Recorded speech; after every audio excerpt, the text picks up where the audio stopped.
Hello. बोलो श्री प्राणनाथ प्यारे की, सतगुरु महाराज की।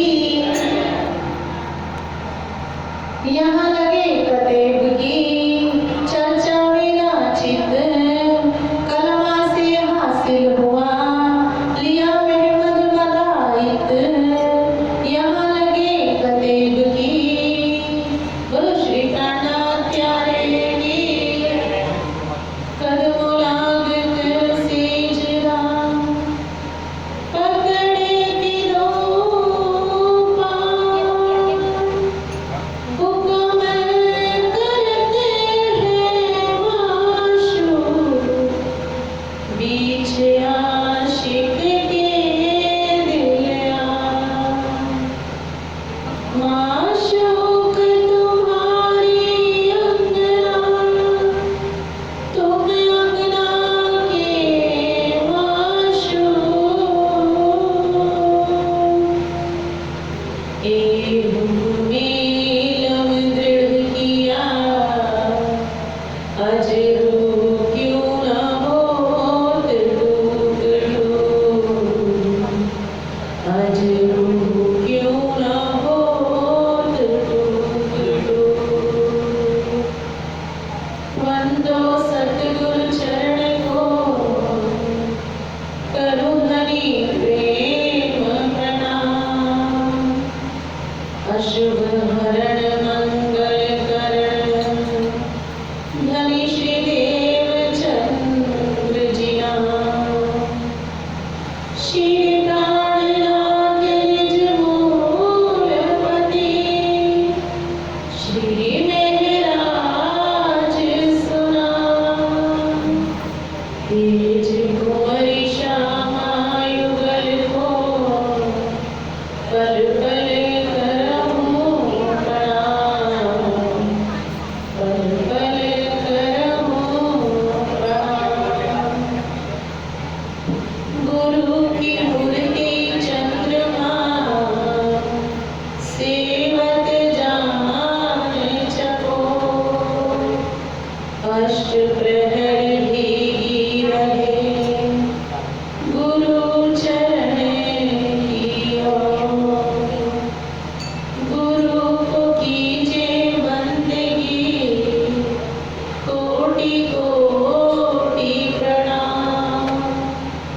कीर्त न जाने भंग को, गुरु करते आप समान। गुरु करते आप समान।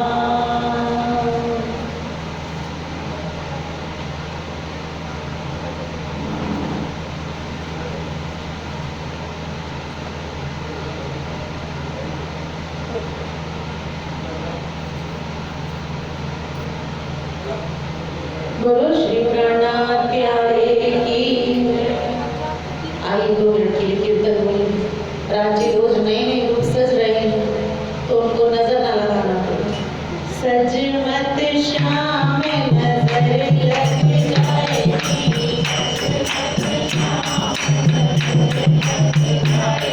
हाँ, सज मत श्याम नजर लग जाएगी।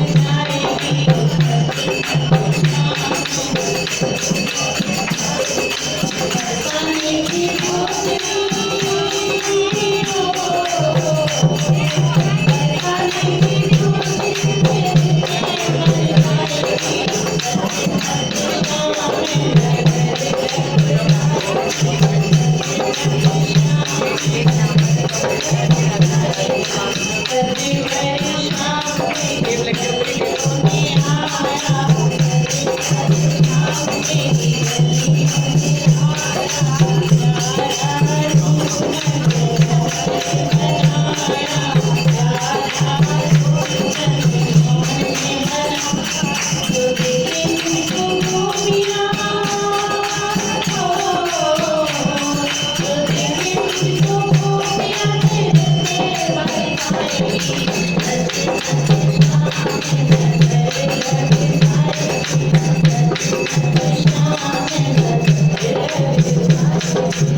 जब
में। और हाँ तो वही तो साथ में ना लालदास जी, उनको तो फटाफट समझ में आती है कुरान, क्योंकि लाने वाले वही हैं।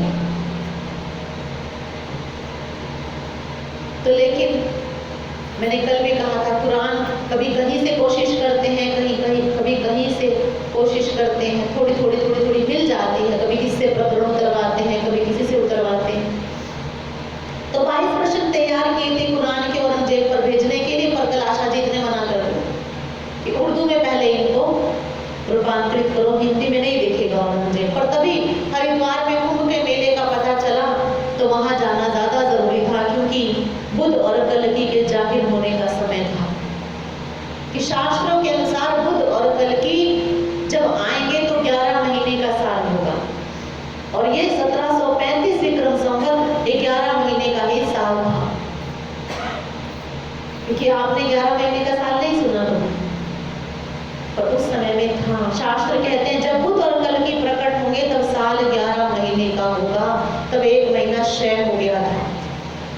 आकाश में धूमकेतु उदय होगा जो हुआ था, तो सारे निशान मिल रहे थे, तो धनी को जाना पड़ा कि जाहिर होना है, शास्त्रों की बात झूठी नहीं हो सकती। तो गए, पर औरंगजेब ने वहां अपनी छावनी लगा रखी थी। अब औरंगजेब सकुमार की वासना बहुत आदत आई। कई लोग सोचते हैं कि परमधाम की आत्मा भी ऐसी हो सकती है। तो मैंने आपको पहले भी कहा था कि जिसको खलनायक का रोल मिला है, पात्र मिला है, उसे तो करना है। जब धाम से कोई शक्ति आती है तो उसके 2 प्रतिनायक आया करते हैं लीला का विस्तार करने के लिए, नहीं तो लीला विस्तार नहीं हो पाती। इसीलिए जैसे मैं कहा करती हूँ, जय विजय आए थे रावण और कुंभकर्ण बनकर। अगर रावण नहीं होता तो राम को कोई भी नहीं जानता था। फिर रावण तो वही का था। रावण ने सीता को उठाया क्यों? क्योंकि रावण को पता है कि अगर मुझे वापिस अपने धाम वैकुंठ जाना है तो मुझे राम के हाथों मरना पड़ेगा। राम मारे तो वैकुंठ जाए, वैसे मरे तो वैकुंठ वापिस नहीं जा सकेगा। इसीलिए तो उसको एक ही उपाय दिखा, इसे कहते हैं तमोगुणी भक्ति। ये भक्ति भी बहुत करते हैं और ये ज्यादा है, भगवान से दुश्मनी कर लेना। दोस्त की याद तो कम आती है, दुश्मन की याद ज्यादा आती है। जैसे कंस के साथ था कि तेरा काल कैसा होगा, काला काला होगा, बांसुरी वाला होगा, तो सब्जी में जीरा भी दिखे, कृष्ण आ गया, कृष्ण आ गया। हर समय थोड़ी पर अपनी परछाई तो हर टाइम है, उसमें भी कृष्ण दिखता है उसको, तो भक्ति तो हो रही है ना। इसलिए कहा है रामायण में तुलसीदास जी ने कि तुलसी अपने राम को रीझ बजो चाहे खींच, समय पाए के उपजेगा उल्टा सीधा। जब किसान बीज डालता है तो थोड़ी देखता है कि सीधा गया कि उल्टा गया, पर सब में पौधा तो बराबर नहीं करता है। क्योंकि कईयों का शंका होती है कि इतने बुरे बुरे काम किए फिर कल्याण कैसे हो गया कंस का, रावण का। पर आपसे कहीं ज्यादा भक्ति की है उन लोगों ने। हर समय, हर पल, हर घड़ी अपने दुश्मन को मारने की मंशा बनाते रहते। तो इस बहाने याद तो कर रहे हैं, परमात्मा तो कहते हैं तो याद तो कर मुझे, इसी बहाने कर ले। तो रावण को एक ही उपाय दिखा कि सीता को उठा लो, और आपको पता है उसने सीता को कभी हाथ नहीं लगाया। लोग कहते हैं राम की कमी है, हम कहते हैं रावण ही बन जाओ। सीता उठाई भले वो, पर पवित्र तो थी। आजकल कोई ऐसा करता है? आज तो रावण भी नहीं बन सकते, राम तो बहुत बड़ी बात है। तो इसी तरह औरंगजेब को पता है कुरान के अनुसार कि इमाम मेहदी आएंगे, और लिखा है कुरान में पर्दे में आएंगे यानी हिंदुओं में आएंगे। तो अब इमाम मेहदी को अगर सामने लाना है तो एक ही उपाय दिखा, हिंदुओं पर कुठाराघात करो, तो इमाम मेहदी अपने आप सामने आ जाएंगे। ये भी तो भक्ति है, ये क्या भक्ति नहीं? कि जो कुठाराघात हो रहा है, जो हिंदुओं पर अत्याचार हो रहा है, किस लिए? इमाम मेहदी सामने में आ जाए, उनको ढूंढ रहे हैं। इसीलिए मंदिर तोड़े जा रहे थे, जनेऊ काटता था, चोटी काट देते थे, जबरन गाय का मांस मुख में डाल दिया जाता था। चमड़े में पानी पिलाया जाता था, कुरान पढ़वाई जाती थी। इस्लाम कबूल कर लिया तो ठीक, नहीं किया तो दिल पर उठा रहा। तो हरिद्वार में जब कुंभ का मेला होना है, वहां तो सबने आना है, हर किसी की छाप नहीं लगती है कि वहां पर इमाम मेहंदी आ सकते हैं, वहां पे छाप नहीं लगाओ, सबको पकड़ो, जेल में बंद करो, बनाओ मुसलमान। छाप नहीं लगी हुई थी, जेल में बंद कर रखा था, चक्की पिसवाई जा रही थी। और धनी पहुंचे अपनी जमात के साथ, दौड़े उनको पकड़ने के लिए भी कि नए संत आ गए, इनको पकड़ो। अब धनी ने जैसे ही धनी की तरफ पकड़ने के लिए दौड़े, धनी ने ऐसे पंजा कर दिया, जो जहां खाओ वहीं जम गया। बोलो प्राणनाथ प्यारे। जेल के दरवाजे खुल गए, चक्की अपने आप चलने लगी और आकाशवाणी हुई कि अगर खैरियत चाहते हो तो यहाँ से चले जाओ, नहीं तो इमाम की इमामत शुरू हो जाएगी, बादशाह की बादशाहत नहीं रहती। उल्टे पैर दौड़ गए औरंगजेब की सेना। औरंगजेब को खबर मिली, औरंगजेब आया, नमाज का समय हो गया तो नमाज पढ़ने बैठ गया। औरंगजेब नमाज पढ़ रहा था, कैसे? कुएं पर चद्दर बिछाता था। आपको भी कुएं पे चद्दर गिर नहीं जाएगी, नहीं, वो 4 नींबू रखता था, 4 कोने में चद्दर लोहे की हो जाती थी। नंगी तलवार लेकर बैठता था। उसके गुरुदेव ने उसको कह रखा था, जिस दिन तेरी चद्दर को कोई हिला दे, उस दिन समझ जाना कि इमाम मेहंदी आ गई। धनी ने लालदास जी को भेजा झंडा दे करके अपना, जो अपने गाते हैं ना, लहर लहर लहराए मेरा प्यारा झंडा, सतगुरु का मेरा प्यारा झंडा, सतगुरु का हो जी हो जी। देश देश लहराए मेरा प्यारा झंडा, सतगुरु का मेरा प्यारा झंडा, सतगुरु का हो जी हो जी। इस झंडे को हाथ में लेकर देव चंद की आए, श्री देव चंद की आए। इस झंडे को हाथ में लेकर देव चंद की आए, श्री देव चंद की और तुम ज्ञान सुनाए मेरा प्यारा झंडा, सतगुरु का मेरा प्यारा झंडा, सतगुरु का हो जी हो जी।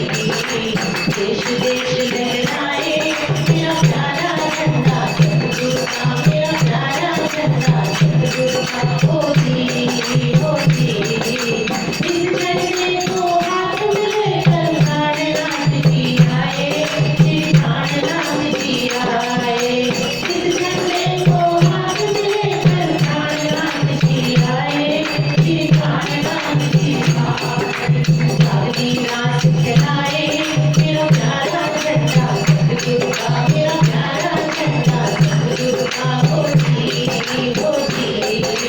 देश देश लहराए मेरा प्यारा झंडा, सतगुरु का मेरा प्यारा झंडा, सतगुरु का हो जी। इस झंडे को हाथ में लेकर गुरुदेव जी आए, श्री गुरुदेव जी आए। इस झंडे को हाथ में लेकर गुरुदेव जी आए, श्री गुरुदेव जी आए। सेवा का पाठ पढ़ाए मेरा प्यारा झंडा, सतगुरु का मेरा प्यारा झंडा, सतगुरु का हो जी हो जी। सेवा का पाठ पढ़ाए मेरा प्यारा झंडा, सतगुरु का मेरा प्यारा झंडा, सतगुरु का हो जी हो जी। देश देश लहराए मेरा प्यारा झंडा, सतगुरु का मेरा प्यारा झंडा, सतगुरु का हो जी हो जी। बोलो प्राणनाथ। तो पहुंच गए झंडा लेकर के हाथ में, जिस झंडे पर पंजे का निशान बना रहता है कि जो 5 शक्तियों का प्रतीक है। आज भी आप देखोगे हर धाम के ऊपर भी क्या लगा रहता है, पंजा, और झंडा भी अपना जो होगा उसके ऊपर पंजा बना हुआ। तो रोक नहीं पाए, सैनिकों ने रोकने की कोशिश की, पर बिजली के वेग से जैसे अंदर चले गए, देख भी नहीं पा रहे। और जा करके वो झंडा औरंगजेब की जो चद्दर थी उसके ऊपर ऐसे टच किया, ऐसे गाड़ चाम चद्दर हिल गई, उसके ऊपर उछल करके नीचे आया। हिल गई उसकी चद्दर। तब नंगी तलवार लेकर के दौड़ा, क्योंकि कहते हैं कि नंगी तलवार लेकर बैठता था, काफिर आएगा उसको मारना। तो लालदास जी ने झंडा हाथ से छोड़ दिया और तलवार को लेकर झंडा आकाश में उड़ गया। बोलो प्राणनाथ प्यारे। आकाशवाणी हुई, औरंगजेब खैरियत चाहता है तो वापिस चला जा, नहीं तो इमाम की इमामत शुरू हो जाएगी, तेरी बादशाहत नहीं रही। औरंगजेब को उल्टे पैर वापिस लौटना पड़ा। छावनी लग गई, अब चर्चा शुरू हो गई। छावनी भी कहते हैं बाईजुराज महारानी जब भोग लेकर के आती थी ना, तो ऊपर सुंदर सा जी चंद्रमा करके लेके आते थे। जब शिव जी के लिए भोग लेकर के आती थी, बाईजुराज महारानी का ही है, आज भी पन्ना जी में भी यही करते हैं। जब पुजारी जी आते हैं भोग लेकर आए या आरती लेकर के आए, तो उसी तरह से ही अपने आप को बाईजुराज महारानी समझ करके लेकर के आते हैं। आरती वहीं से चलती है, पहले वहां आरती होती है बाईजुराज महारानी के मंदिर में, फिर आरती चलती है कि बाईजुराज महारानी आरती लेकर आए, क्रम से आरती होती है वहां। ये तभी से है। पालकी में भी कई बार सुंदर सा बाईजुराज महारानी को बिठा करके लेकर के आते थे, क्योंकि सुंदर साथ जी ने मान लिया इनको राज श्यामा जी। क्यों? क्योंकि धनी ने शोभा दी है। जैसे आप लोगों को मैं कहा करती हूँ, जब रामायण रामानंद सागर की बनी थी तो अरुण, गोविल और दीपिका को क्या मान लिया था आपने? सबने माना था, पर थे तो नहीं, पर माना तो था। इसी तरह से धनी ने शोभा दी है तो सुंदर साथ तो मानेगा ना, फिर ना पड़ेगा जब दिया है शोभा। जैसे सबको लगता है ये राज्य और ये श्यामा जी है, वही शोभा उनकी की जाती है। तो चर्चा शुरू हो गई, लग गई छावनी।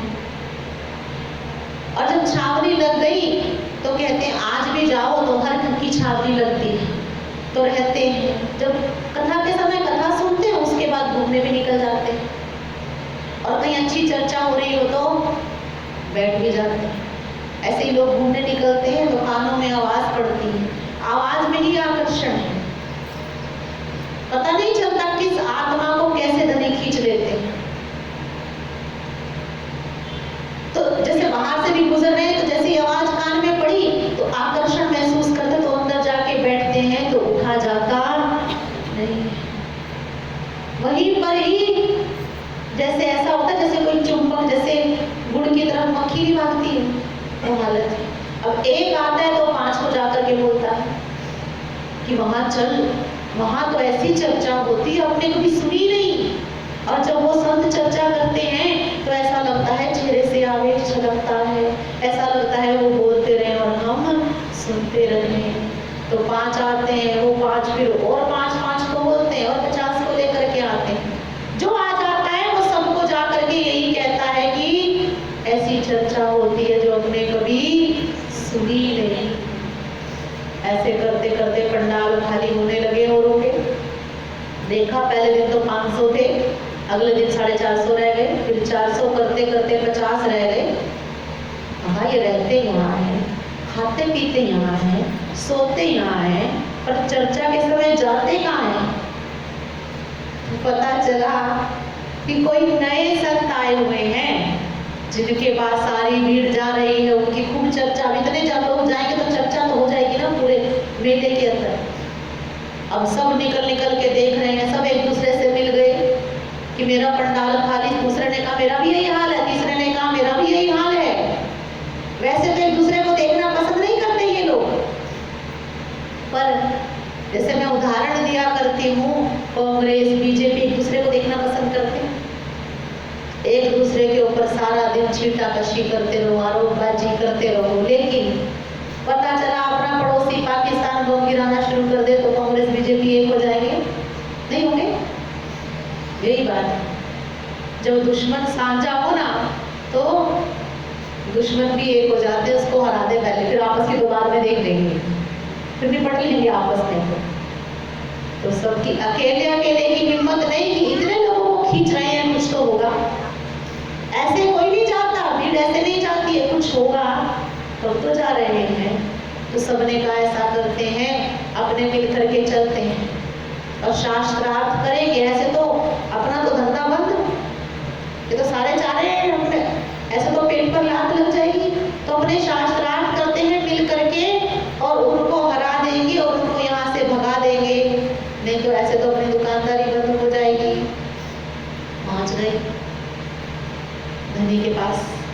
में आपसे शास्त्रार्थ करना। धनी का स्वागत है। तो कहा कि शुरू हो गई बात, लेकिन शर्त रखी गई। शास्त्रार्थ का मतलब जानते हैं आप क्या होता है? कि शास्त्रों के माध्यम से अपनी बात को सिद्ध करना, कि जो मैंने कहा तो वो बात अगर सामने वाला के मैं नहीं मानता तो शास्त्र के से प्रमाण दे करके उसको सिद्ध करना कि जो मैंने कहा वो शास्त्र में है। मन गढ़ंत बात नहीं होती है। और परमात्मा को अगर सिद्ध करना है तो शास्त्र से ही कर सकते हैं, बिना शास्त्र परमात्मा सिद्ध नहीं हो सकता। कई ऐसे लोग हैं आजकल आपको जो भटकाते हैं, वो लोग यहाँ तक माइंड में डाल देते हैं कि शास्त्र कुछ भी नहीं है, रामायण कभी हुई नहीं, महाभारत कभी हुई नहीं। तो ऐसे लोगों को कैसे समझाओगे? पर कोई सोचने वाला हो जिसको ये कहा जा रहा है महाभारत नहीं हुई, यानी कि भगवान पहले कभी आए ही नहीं, तो फिर जो आप कह रहे हो आप कहाँ से लाए बात? जो वो इंसान आपको बात समझा रहा है कि परमात्मा ये है, तो आपने कहाँ से जाना परमात्मा ये है? जी हमारे जो गुरुदेव हैं उनके अंदर परमात्मा आए हुए, तो आपके गुरुदेव के अंदर तो परमात्मा आ सकते हैं, उससे पहले कभी परमात्मा नहीं आए। ये बात कैसे मान लेगा कोई? लेकिन हम इतना विचार ही नहीं करते और कह देते हैं हम नहीं मानते रामायण को, हम नहीं मानते, ये तो सिर्फ दुनिया को समझाने के लिए ग्रंथ है कि पति कैसा होना चाहिए, ये सिर्फ एक दंत कथा है, ऐसा बोल देते हैं। अरे दंत कथा है तो आज भी आप भारत के नक्शे में भी देखना, लंका, श्रीलंका और भारत को जोड़ने के लिए बीच में एक छोटा मोटा पुल दिखाई देता है। कहाँ से आया वो सेतु? आज भी वहां पर पत्थर तैरते हैं राम सेतु के। द्वारकापुरी के अंश आज भी मिलते हैं समुद्र में, जब थी नहीं तो कहां से आए? पर वही बात है, मूर्ख तो कोई 2 और 2 5, तो फिर कहना पड़ता है जी ठीक है आप जीते, हम और सामने परमात्मा तो आपके प्रकट नहीं कर सकते। इसलिए शास्त्रार्थ, शास्त्रों को जो माने उसको तो फिर भी समझाया जा सकता है, जो शास्त्र को ही ना माने उसको नहीं समझाया जा सकता। तो इसलिए शास्त्रार्थ का बात रखी गई कि परिचय दे। सबने आकर के परिचय मांगा धनी से कि आप अपना परिचय दे, आप हो कौन? आप तो नए लगते हो, आपकी वेशभूषा नहीं, आपका चाल चलन नया, नई बातें करते हो। तो धनी ने कहा फिर मैं तो नया हूँ, आप तो पुराने हो, तो पहले आप अपना परिचय दो। ये भट्ट जी के सामने कर चुके एक बार गलती, अब ये अपना पहले कहीं नहीं बोलते, पहले सामने वाले की सुनते, चाहे वो चिंतामणि के पास गए हो, चाहे वो कहीं भी व्यास जी के पास गए हो, पहले सुनते हैं बाद में सुनाते हैं, कि पहले सामने वाले को तो जान लो, उसकी पहुंच कहाँ तक है, क्या बात कर रहा है। तो कहा कि आप लोग अपना परिचय दीजिए और मुझे कोई शंका हुई मैं पूछूं तो कहीं ना कहीं शास्त्र से प्रमाण दे करके आप मेरे शंका को दूर करें। तो तय हो गया, शुरू हो गया और शास्त्रार्थ 1-2 दिन नहीं 4 महीने तक चला है। तो वहां पे आए हुए थे, 2 चीजें होती हैं, एक तो होता है आस्तिकवाद, एक होता है नास्तिकवाद। संस्कृत में अस्थि का मतलब होता है, मालूम होगा ना आपने संस्कृत अगर पढ़ी हो, अस्थि का मतलब क्या होता है, यानी कि परमात्मा है, आस्तिक अस्थि, तो उसे कहते हैं आस्तिकवाद। और न लगे यानी कि अस्थि मीन्स है, न मीन्स नहीं है, तो क्या हो गया नास्तिकवाद। अब कई लोग मेरी बात पकड़ते हैं, पर मेरा समझाने का मतलब मेरे भाव में जाइए, मेरी बात को मत पकड़िए। नास्तिकवाद में आते हैं जैन, बुद्धिस्ट और चारवाक। अब कई लोग ये लाइन सुन के हमें तो नास्तिक बताते हैं जी, पूरी बात कई लोग सुनते नहीं, चलते फिरते कान में बात पड़ गई कि ऐसा बोला जा रहा था, उन्होंने कहा था जैन नास्तिक। पर नास्तिक का मतलब मैं ये नहीं कह रही कि वो भक्ति नहीं करते या उनका समर्पण नहीं है। जितना समर्पण जैनी करते हैं ना, जितना त्याग उनका है, जितनी कठोर भक्ति उनकी है, इतनी तो किसी की भी नहीं है। पर नास्तिकवाद की परंपरा में क्यों समझा रही हूँ कि जो कहते हैं परमात्मा नहीं है, वो लोग परमात्मा को नहीं मानते, अपने तीर्थंकरों को मानते हैं। महावीर स्वामी को मानते हैं, कहते हैं कृष्ण तो उनका कजन ब्रदर था, नहीं कृष्ण को नहीं मानते, किसको मानते हैं? महावीर स्वामी को। अपने यहाँ तो महावीर स्वामी को नहीं मानते ना, तो मतलब क्या हो गया? हम तो मान रहे हैं कृष्ण को, वो मान रहे हैं। इसीलिए मैंने कहा कि हमारे हिसाब से क्या हो जाता है कि ईश्वर की सत्ता को नहीं मान रहे बल्कि अपने तीर्थंकरों को मान रहे हैं, इसीलिए नास्तिकवाद। ऐसे बौद्धिस्ट भी अपने देवी देवताओं को किसी को नहीं मानते, वो गौतम बुद्ध को मानते हैं, अपने गुरु परंपरा में चलते हैं, इसलिए उनकी छाप भी नहीं लगती है। आप कभी नहीं सुनोगे कि कुंभ के मेले में जैन की छाप नहीं लगती हो या बौद्धिस्ट की लगती हो या चारवाक की लगती हो, इनकी नहीं लगती छाप। समझ में आई बात? मेरा समझाने का मतलब समझना। आस्तिकवाद में वो जो परमात्मा की सत्ता को मानते हैं उनकी छाप नहीं लगती है। जो जो परमात्मा की सत्ता को मानेगा उसकी छाप नहीं लगेगी। तो वहां पर वैष्णव संप्रदाय के लोग थे, जो वल्लभाचार्य जी से शुरू हुआ है। दशनाम सन्यासी थे, खड़दर्शनी थे। तो वैष्णव संप्रदाय जो सबसे पहले आए परिचय देने के लिए, उनमें भी आगे फिर भेद हो जाते हैं।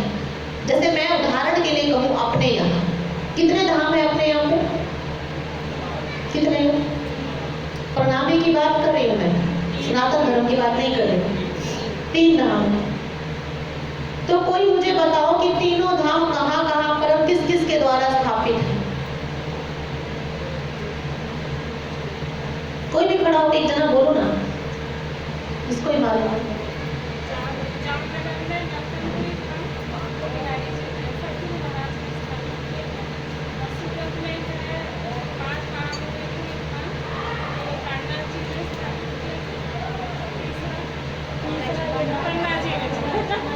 वो स्थापित किसके द्वारा?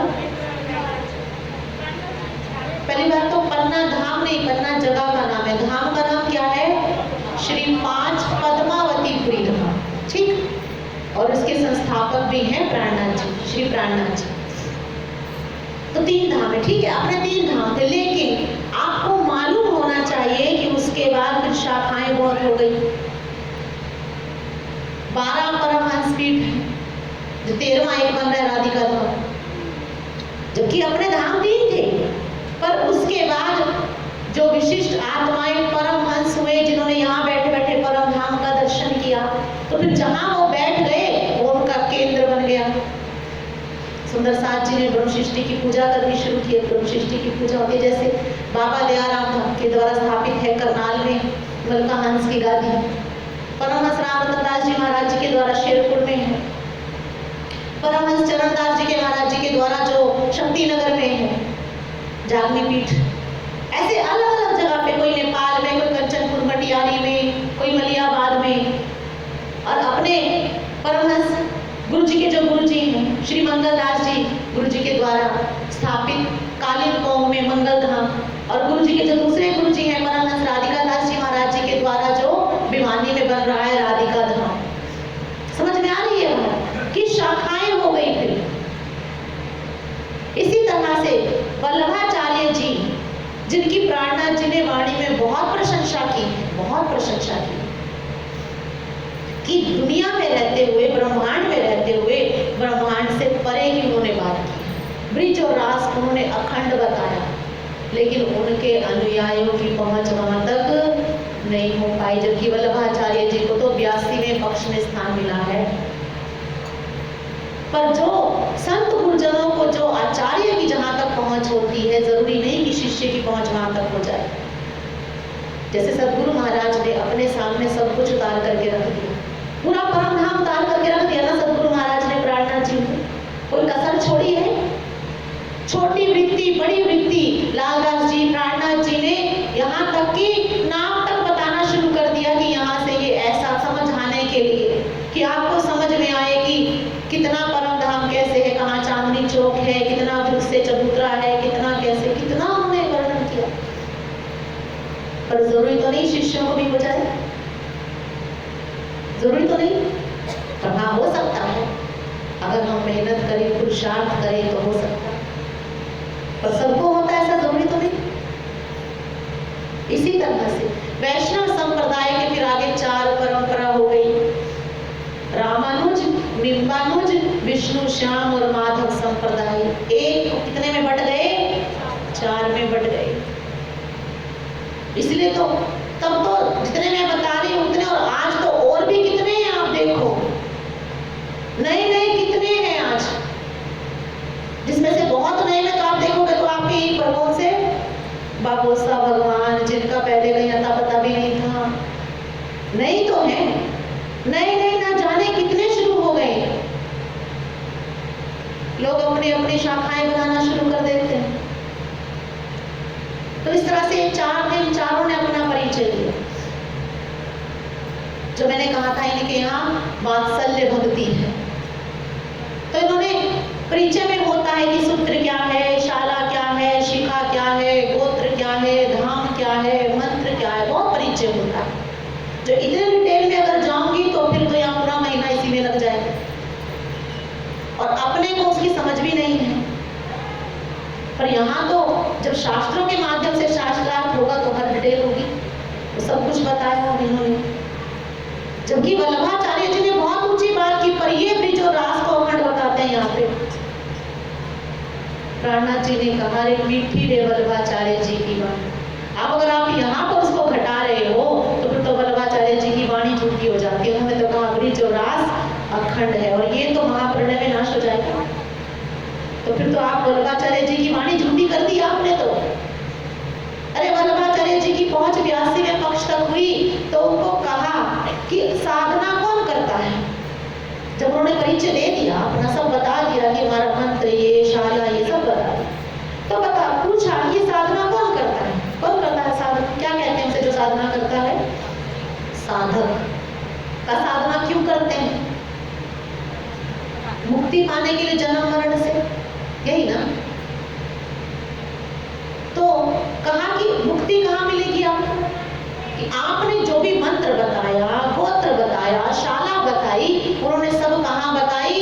ये शर ब्रह्मांड के अंदर बताई। कोई स्वर्ग का मंत्र बता रहा है, कोई वैकुंठ का बता रहा है। तो कहा कि मंत्र तो हो गया आपका स्वर्ग का, तो आपको वैकुंठ ले जाएगा, ले जा सकता है। मंत्र हो गया आपका वैकुंठ का, तो आपको गोलोक ले जाएगा, ले जा सकता है।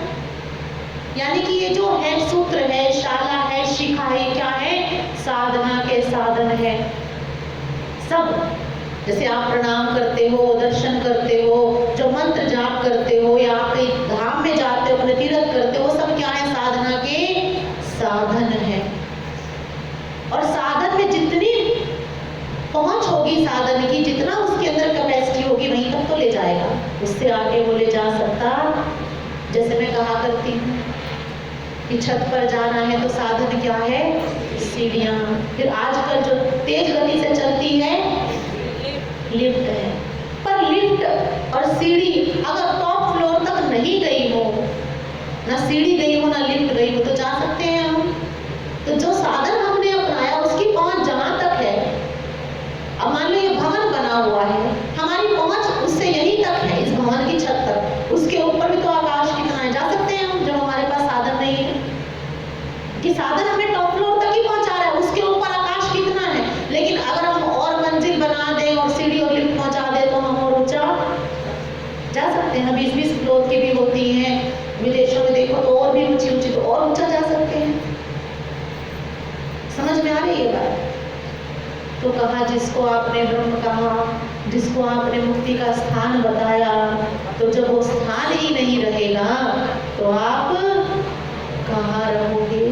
तो उनको कोई जवाब नहीं आया, चुप हो गए। इसके बाद आए 10 नाम सन्यासी। सन्यास निर्गुणवादी है, जो ये वैष्णव है ये है सगुणवादी। सगुण का मतलब कि परमात्मा का स्वरूप है, आंखें हैं, कान है, हाथ है, मुंह है, सगुणवादी। निर्गुणवादी कहते हैं कि उनका शरीर ही नहीं है, बल्कि इतना सूक्ष्म, इतना वो परम पवित्र शरीर है कि जो देखा जा सकता, यानी कि बहुत सूक्ष्म। सूक्ष्म जैसे बहुत सूक्ष्म, जिसको वो कहते हैं कि चींटी से हस्ती लग जाना सब में ब्रह्म, कि वो हर जगह पर व्याप्त है, वो इतना शुद्ध चेतन शरीर है।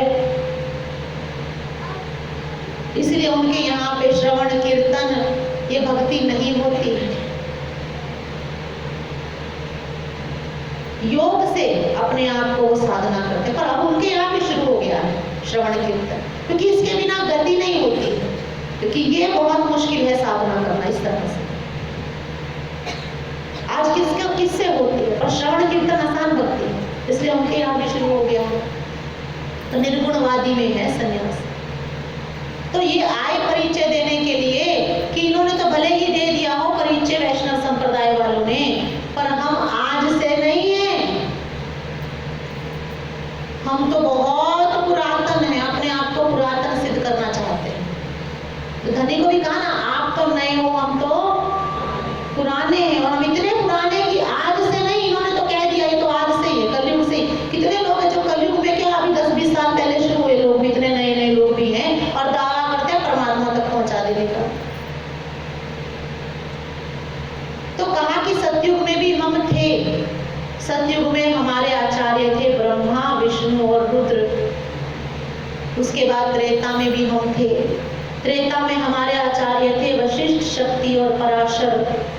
उसके बाद द्वापर में भी हम थे, द्वापर में हमारे आचार्य हुए व्यास जी और सुखदेव मुनि महाराज। और उसके बाद हम कलयुग में भी हम हैं, और कलयुग में हमारे आचार्य हुए गौड़ गोविंद और शंकर। और जो सबसे अंतिम अवतार होता है ना, उसको ज्यादा माना जाता है। तो सबसे अंत में शंकर यानी भगवान शिव का अवतार शंकराचार्य जी हुए हैं।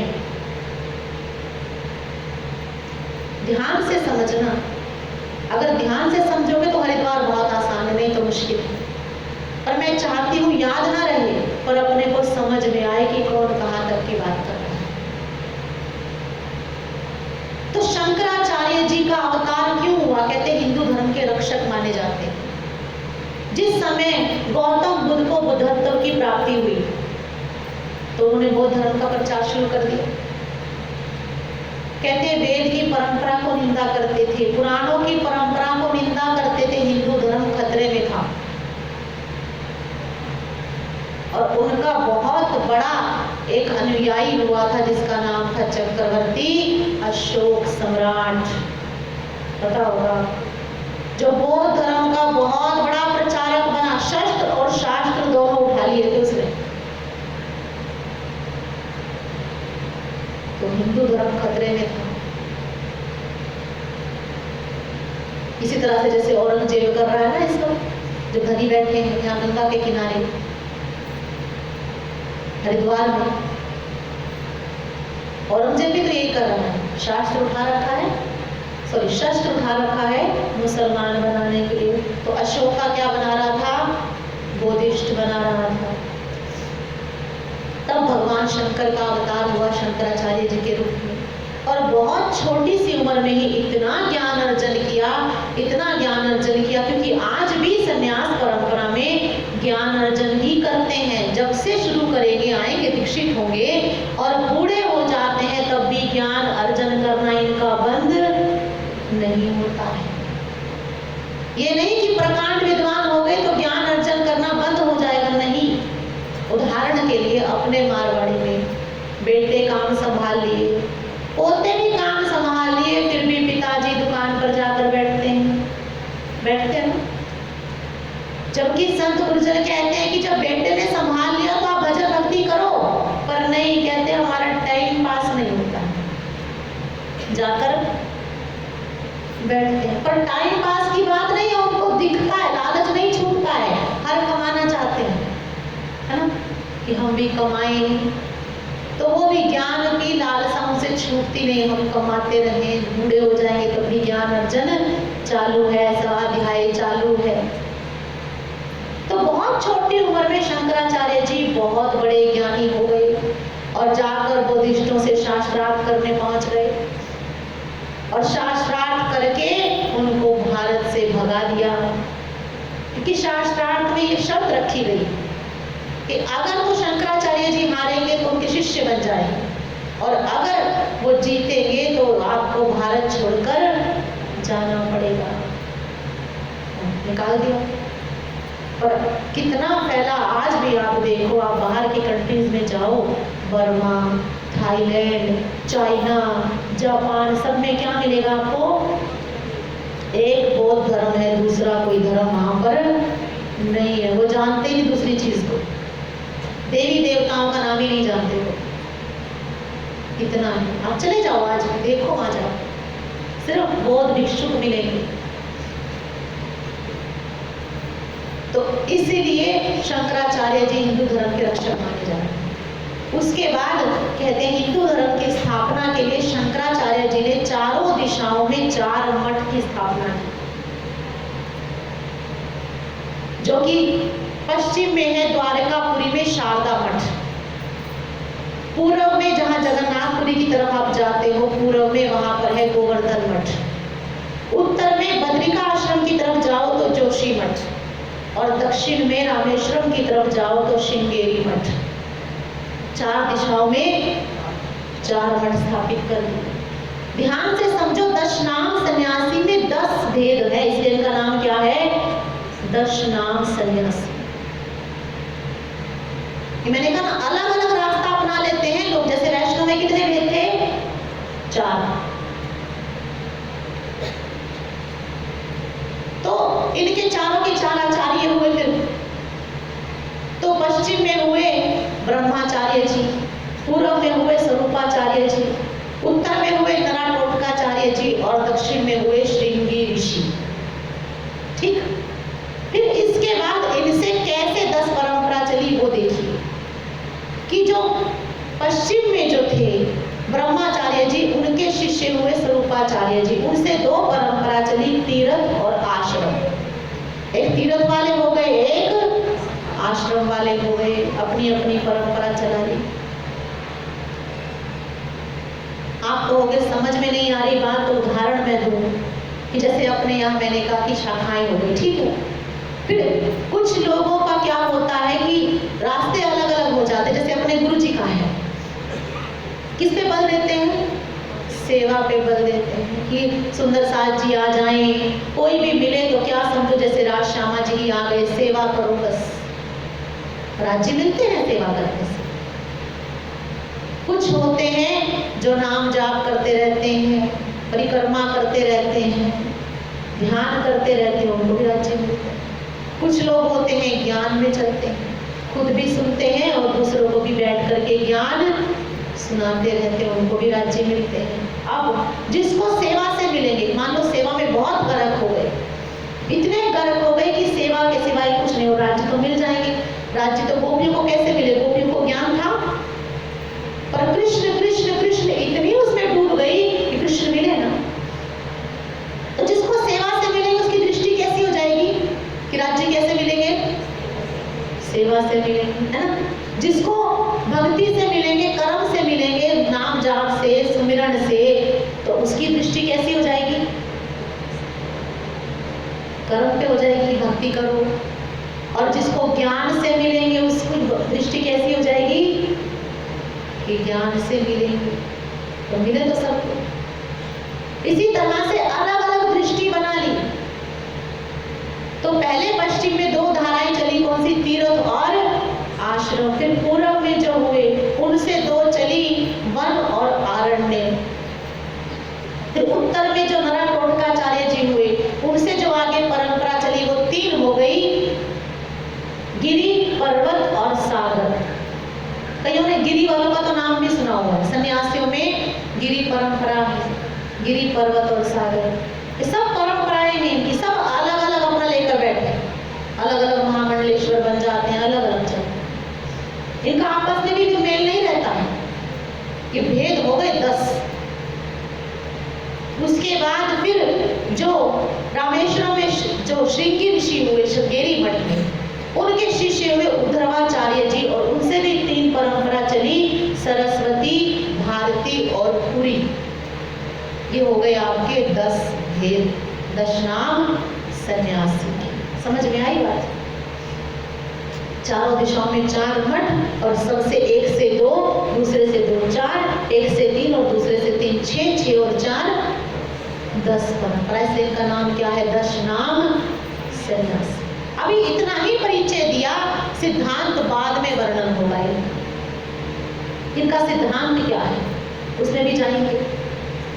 इसके बाद आए षट दर्शनी। षट दर्शनी जैसा नाम से 6 दर्शन।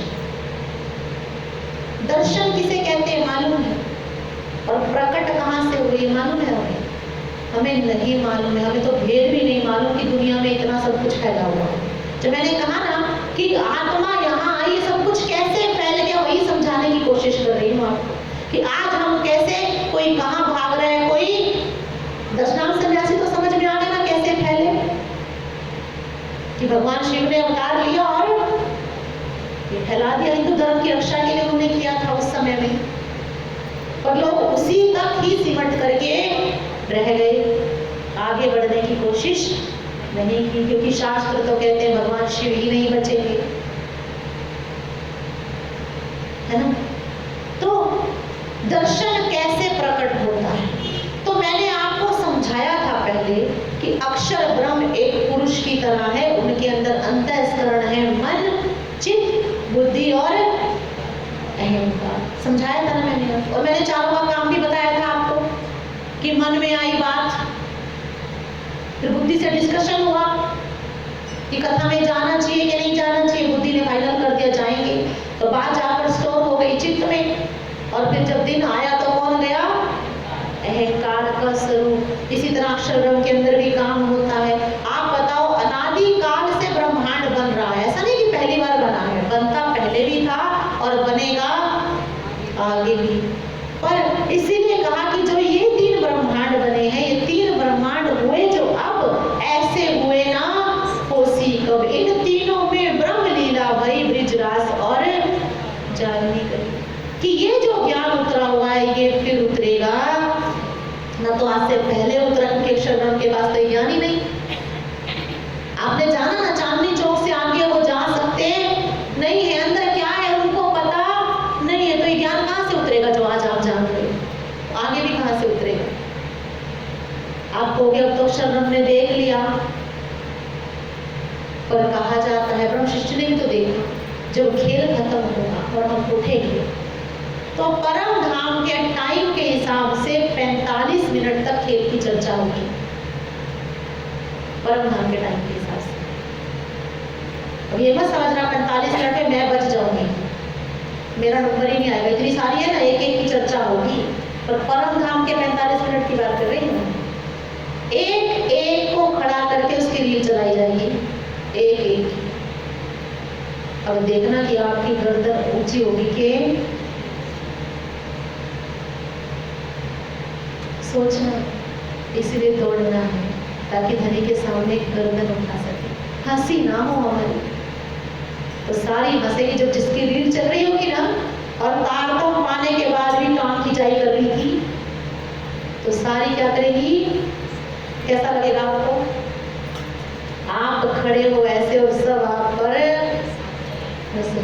तो मैं ऐसा काम ना करूं कि ठीक है भूले तो सब, वो तो बात सबके ऊपर ही लागू होगी कि भूली तो मैं अकेली थोड़ी, तुम भी तो भूली।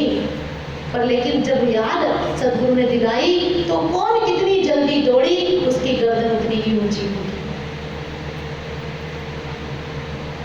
होता है ना, जब कोई काम मिले, टीचर ने दिया कुछ काम, सब बच्चों को एक जैसा, जिसका सबसे अच्छा हो इसके लिए क्लैपिंग होती है ना कि वाह भाई तूने बहुत अच्छा किया। और जो कुछ बच्चे ऐसे कि मुझे याद आ गई फिर बात की, पेपर में प्रश्न आया कि हड़प्पा मोहनजोदड़ो की सभ्यता पे प्रकाश डालिए, तो बच्चे ने क्या किया? हड़प्पा मोहनजोदड़ो लिख दिया, उसके ऊपर एक टॉर्च बना दी और प्रकाश डाल दिया। ये प्रकाश तो ऐसे की गर्दन कैसी होगी? सब हंसेंगे कि नहीं हंसेंगे? कि जवाब तो दिया, पर क्या दिया? कि आजादी में गांधी जी का कितना बड़ा हाथ था, तो बड़ा सा हाथ बना दिया, इतना बड़ा हाथ था। वैसे भी बच्चे होते हैं। तो इसीलिए ये खड़ दर्शन जो है वो समझाने की कोशिश कर रही हूँ। तो बता रही हूँ कि हमेशा से ब्रह्मांड आपने जाना कौन बनाता है? अक्षर ब्रह्म बनाता है, हमेशा बनाता रहा और आगे भी बनाता रहेगा। पर अक्षर ब्रह्म तो बनाता है, पर उसमें कौन, वो भी देखना पड़ता है। कि जैसे आपके अंदर में काम कर रही है इंद्रियां, आंख देखती है, कान सुनता है, मुंह बोलता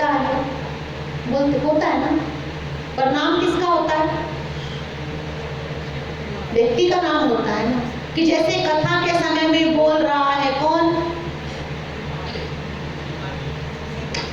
सीमा थोड़ी बोल रही है, सीमा का मुंह बोल रहा है, पर नाम किसका हो रहा है? सीमा बोल रहे, पर सीमा थोड़ी बोल रहे, बोल तो मुंह रहा है ना। समझ में आई बात की काम कौन कर रहा है वो देखना पड़ता है। कि हम कहते हैं ब्रह्मांड अक्षर ब्रह्म बनाता है, नाम तो अक्षर ब्रह्म का ही होता है, पर उनके अंदर में कौन करता है? अरे जैसे मैंने कहा कि मेरा मुंह बोल रहा है और मेरे मुंह से बुलवा कौन रहा है? अरे इतना ऊपर हाई लेवल में मत जाओ, नीचे आ जाओ। मन अंदर के अंतःकरण जो काम करवाते हैं, बुद्धि बुलवा रही है कि जो उसमें भरा पड़ा है, जो चित्त के अंदर जो स्टोर है, उस चीज को निकाल निकाल करके बुद्धि दे रही है कि ये बोलना है, ये बोलना है। अंतःकरण काम कर रहे हैं, समझ में आ रही है बात? चित्त के अंदर सब कुछ स्टोर है। जो बोल रही हूँ, कहने को तो कुछ भी याद नहीं, लेकिन हमारे सबकॉन्शियस माइंड में जाकर, चित्त में, जिसे सबकॉन्शियस माइंड कहती है साइंस, और हमारी भाषा में चित्त में सब कुछ स्टोर है, तो वहां से आ रहा है। जो आपने भी सुन लिया तो जाकर आपके भी स्टोर है। वैसे याद ना रहे, पर जैसे ही सुनते हैं कोई बात आ जाती है, अपने आप हम बोल पड़ते हैं। कई बार कहते हैं मुझे तो पता ही नहीं था, याद नहीं था, अचानक से आ गई बात, याद तो कहां से? चित्त में से निकल करके आ गई। तो अक्षर ब्रह्म का चित्त का नाम क्या है? सबलिक ब्रह्म। तो अक्षर ब्रह्म के अंदर ब्रह्मांड कौन बनाता है? सबलिक ब्रह्म। समझ में आई? राज्य तक मत पहुंचो, वो अलग बात है कि सब कुछ वही कराते हैं, ठीक। पर सबलिक ब्रह्म भी खुद नहीं बनाता, चित्त खुद नहीं काम करता। फाइनली काम कौन करता है? अहंकार का स्वरूप करता है। चित्त तो प्रेरणा देता है, चित्त के अंदर तो स्टोर है, चित्त तो प्रेरणा दे रहा है कि मेरे अंदर ये है, ये बोल दो, ये बोल दो। जैसे मैंने कहा था, सुनने को कौन आता है? अहंकार का स्वरूप। समझ में आ रही है बात? इसलिए मैं आसान शब्दों में समझाने की कोशिश कर रही हूँ। तो यानी कि सबलिक ब्रह्म अव्याकृत की सहायता लेकर के बनाता है ब्रह्मांड, ठीक। यानी कि ब्रह्मांड प्रकट तो होता है सबलिक ब्रह्म से। कि राज्य ने महाकारण दिया, अक्षर ब्रह्म को जाकर के कहाँ स्टोर हो गया? चित्त में, सबलिक ब्रह्म में स्टोर हो गया, वहां से फैलेगा। हाँ, अहंकार का स्वरूप तो वहां से फैलता, लेकिन जहां से निकलता है ब्रह्मांड, वहीं से प्रकट हो जाता है वेद। बोलो प्राणनाथ प्यारे। क्योंकि आपसे कोई पूछे तो शुद्ध सनातन ग्रंथ कौन सा है हिंदू धर्म में? वेद। शुद्ध सनातन ग्रंथ कोई है तो वो है वेद। वेद से पहले कभी कोई ग्रंथ नहीं था। तो कहां से प्रकट होता है? वेद की आप उद्गम स्थान जानो क्या? सबलिक ब्रह्म। इससे आगे वेद की पहुंच नहीं है, क्योंकि यहीं से प्रकट होता है, वही उसका मूल है वेद का। क्यों होता है वेद प्रकट? की सृष्टि बनानी है, राज्य ने महाकारण दे दिया। या उसके अलावा भी जब पहले सृष्टि बनाते हैं तो सृष्टि तो आपको पता है कितना बड़ा विस्तार कार्य होना है कि सबलिक ब्रह्म के बाद अव्यकृत आगे काम करेगा तो ब्रह्मांड मिलेगा आदि नारायण भगवान को। फिर आदि नारायण भगवान से आगे वो देंगे ब्रह्मा जी को, और ब्रह्मा जी को तो कितना काम है कि कारण ब्रह्मांड दे दिया आदि नारायण को। फिर सूक्ष्म ब्रह्मांड ने अव्याकृत को, अव्याकृत ने सूक्ष्म दे दिया आदि नारायण को, आदि नारायण ने दिया बनाने को। फिर स्थूल ब्रह्मांड बनाते हैं ब्रह्मा जी। पर इतनी बड़ी सृष्टि बननी है, इसका नियमन कैसे होगा?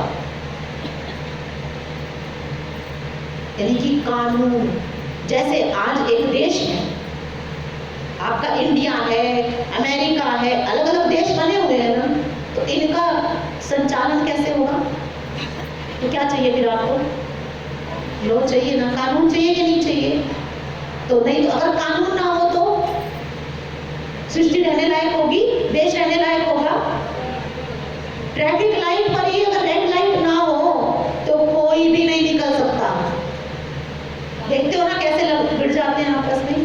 पर कानून है, अगर खड़ा हो पुलिस वाला और रेड लाइट फॉलो नहीं करोगे तो पता है अब तो चालान 100 की बजाय 1000 रुपए का हो चुका। तो अपने आप रुक जाते हैं क्योंकि डर लगता है कानून। बिना कानून के गुजारा नहीं हो सकता, आप नहीं रह सकते। इसलिए जब सृष्टि बननी है तो उसका नियमन भी तो होना है। तो इसीलिए जब सबलिंग ब्रह्म से सृष्टि का प्राकट्य हुआ तो साथ में नियमन के लिए क्या प्रकट हो गया? वेद प्रकट हो गया।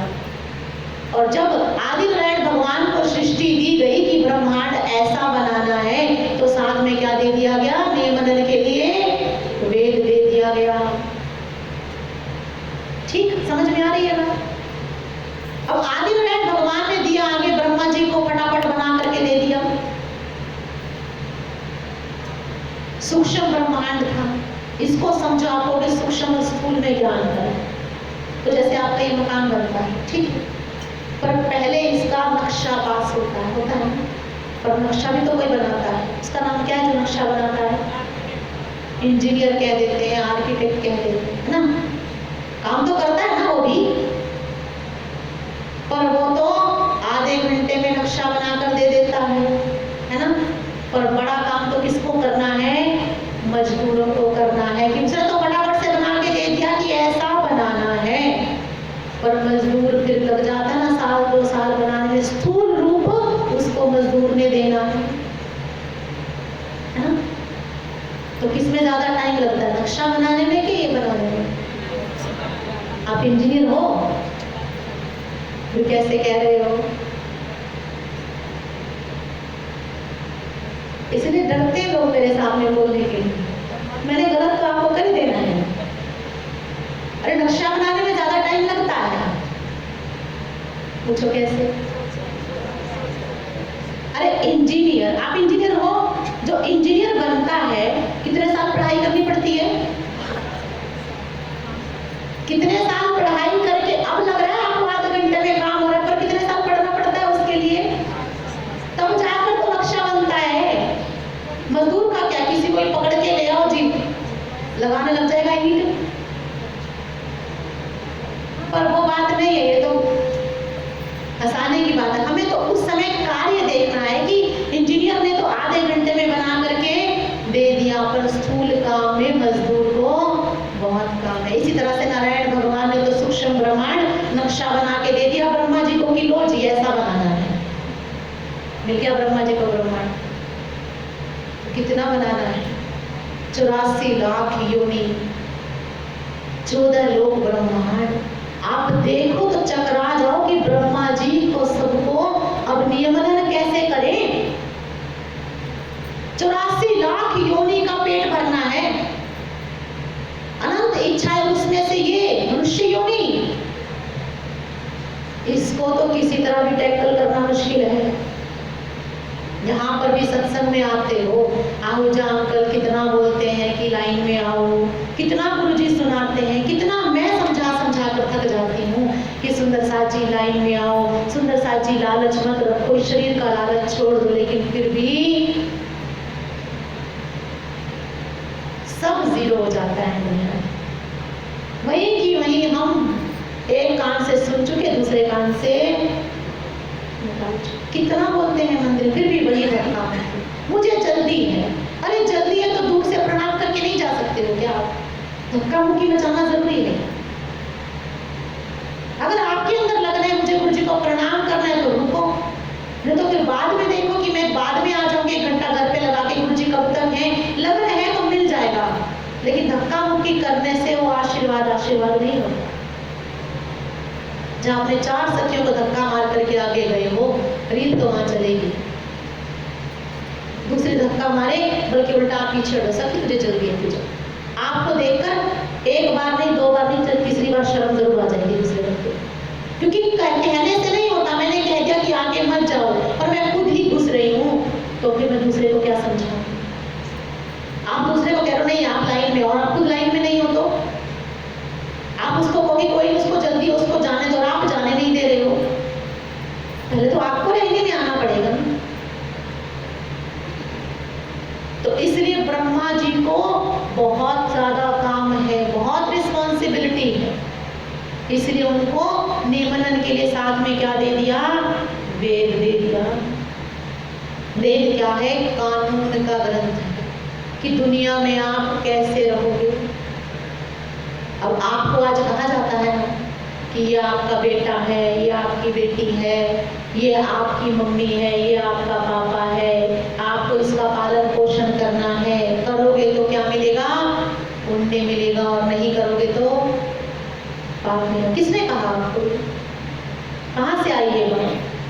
वेद ने कहा, गीता ने कहा, उपनिषद ने कहा, सब उसमें से निकले हैं बात में, सब में आई है बात कि आपको ऐसे रहना है। तब तो आपको क्या किया? मोह में बांध दिया। और जहाँ पे ये नहीं है वहाँ पे ऐसा कुछ भी नहीं। आप अमेरिका चले जाओ, वहाँ पे है वेद, तो वहाँ पे ऐसा कोई नियम नहीं।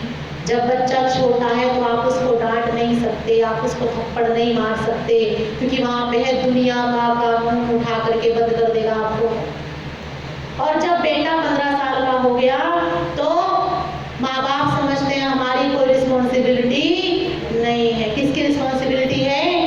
दुनिया के कानून की, गवर्नमेंट की रिस्पॉन्सिबिलिटी। वहाँ पर प्रॉपर्टी कोई माँ बाप अपने बच्चे को नहीं देता, ना बच्चा लेता है। प्रॉपर्टी कुत्ते के नाम करके जाते हैं, कुत्ता मर गया, प्रॉपर्टी गवर्नमेंट की। गवर्नमेंट की ड्यूटी है जो भी 15 साल का उससे प्लस है उसको काम देना, उसको पालना, ड्यूटी गवर्नमेंट की है। आप पता कर लेना, ऐसा है वहाँ पे वो लोग माँ बाप की प्रॉपर्टी अगर माँ बाप देना भी चाहे तो भी नहीं देता। बच्चा अगर देंगे तो लोग मजाक उड़ाते, माँ बाप की प्रॉपर्टी बेचिएगा। और यहाँ पे तो हम जन्म लेते, जन्म सिद्ध अधिकार समझते हैं, प्रॉपर्टी तो मेरी है। आजकल तो बेटियां भी कहने लग गई मेरा भी हिस्सा दो, मैं भी तो बेटी हूँ। कि कानून ने कह दिया जितने बच्चे हैं, है ना। और मेरी दृष्टि में देखोगे, मैं तो कहती हूँ क्यों चाहिए? मांगना है तो उससे मांगो ना, ये देगा तो सब कुछ है। माँ बाप का दिया हुआ तो अगर आपके कर्म में नहीं है ना, आप लड़ झगड़ के ले भी लोगे प्रॉपर्टी में से हिस्सा, और आपके कर्म में नहीं है तो आपके पास रहने वाला नहीं। हमने खुद अपने यहाँ देखा है, यूँ कहते थे कि 7 पीढ़ी बैठकर खाएंगे इतना धन है, तो 7 पीढ़ी क्या जो कहते थे उन्हीं के टाइम में खत्म हो गया। तो खाता हर इंसान अपने कर्म का, इसका दिया खाता है, माँ बाप का दिया कोई भी नहीं खाता है। तो मत लालच रखो कि पिताजी कुछ प्यार से दे तो ठीक, ना दे तो कोई बात नहीं, मेरे कर्म में होगा तो हो जाएगा, नहीं होगा तो आप कितना ही दे लो, मेरे पास रहने वाला नहीं। तो ये है कानून का ग्रंथ वेद। आप कभी सोचो, मैं कहा करती हूँ कि ब्रह्मा जी को 4 मुख मिले, विष्णु को क्यों नहीं मिले, शिव जी को क्यों नहीं मिले? भी सोच कर देखो, है ना। ब्रह्मा जी को 4 मुख क्यों? अब परम धाम में कितने धाम है? परम धाम में कितने धाम है? 2 धाम है। एक तो अक्षरातीत धाम और उसके 9 लाख कोस की दूरी पर अक्षरधाम। ठीक, तो अक्षरातीत धाम में एंट्री के लिए कितने दरवाजे हैं? 1 है पूर्व दिशा में। और अक्षरधाम में कितने दरवाजे हैं? 4। और मैं बता चुकी हूँ, अब हाथ खड़ा करके बताओ, अक्षर ब्रह्म 4 दरवाजों से क्या क्या काम किया करते हैं। और मैं बता चुकी हूँ, जो सही बताएगा उसको इनाम मिलेगा। सुंदर वाली राखी उसको मिलेगी। आज सबसे सुंदर राखी है यहाँ पे दिख रही है आपको, जिसमें बांसुरी बनी हुई है, ये राखी आज उसका इनाम होगी, उसको वही राखी बंधेगी। 1 हाथ, अब ज्यादा इनाम होंगे तो फिर दूसरी भी दे दूंगी मैं। कितने हाथ है? 1, 2, आपका भी 3, और दीपिका जी, दीपक जी नहीं है, और बस। चलो पहले आप बोलो।